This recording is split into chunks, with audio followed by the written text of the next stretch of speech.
Omzum yükle doldu ama bende vazgeçmek yoktu.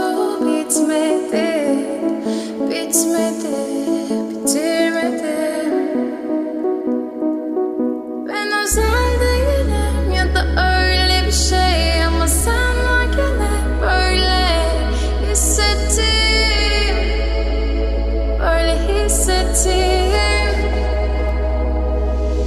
Yanan her şey görünmüyor olmalı, bunu sen de hatırlarsın da artık